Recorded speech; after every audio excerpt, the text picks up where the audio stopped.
Hello children and welcome to the class.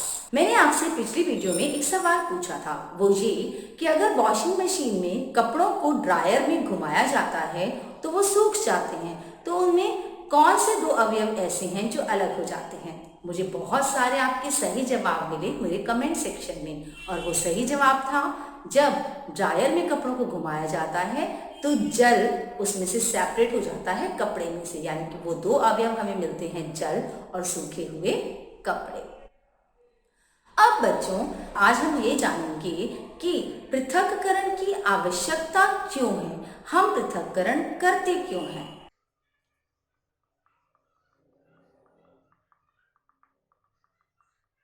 हमने पहले 3 examples discuss किए थे, चाय से पत्तियों को अलग करना, दही का मंथन करना और दाल चावल में से कंकड़ को अलग करना। तो हमने क्यों अलग किया इसे? सबसे पहले अगर हम चाय का एग्जाम्पल लें तो हमारी चाय में से चाय की पत्ती को अलग करने का कारण था कि हमने उपयोगी पदार्थ को अनुपयोगी से अलग किया। तो पहला रीजन।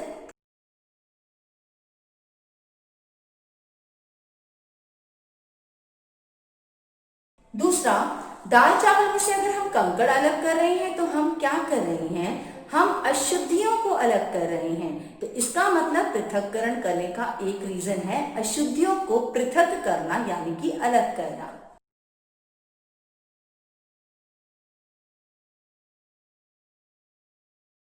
जब हम दही का मंथन करते हैं तो हमें दो अलग अलग अवयव मिलते हैं और दोनों का ही बखूबी इस्तेमाल करते हैं, मक्खन और छाछ।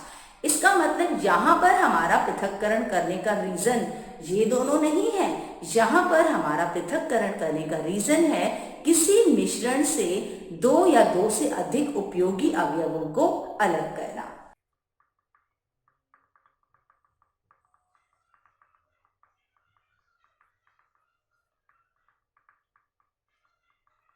बच्चों, पृथक किए जाने वाले पदार्थों के कणों में साइज का डिफरेंस हो सकता है, जैसे कि जब हम आटे को चोकर से अलग करते हैं तो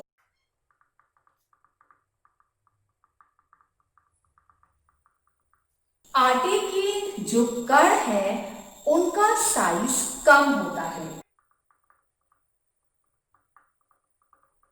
लेकिन चोकर के कणों का साइज जो है वो ज्यादा होता है।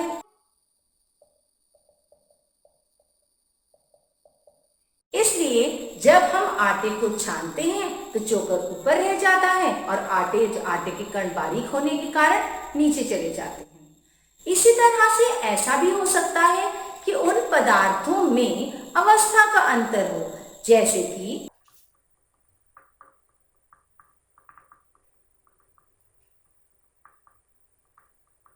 जब दही का मंथन किया जाता है तो हमें छाछ और मक्खन मिले। छाछ की अवस्था द्रव है जबकि मक्खन की अवस्था ठोस है। इसलिए पदार्थों को जब अलग अलग किया जाता है तो उनकी प्रॉपर्टीज में डिफरेंस हो सकता है, और इसको ज्यादा अच्छे से समझने के लिए हमें देखनी पड़ेगी पृथक्करण की विधियां। NTPC Faridabad and Chief Minister's Good Governance Associates Program with Star Teachers of Faridabad.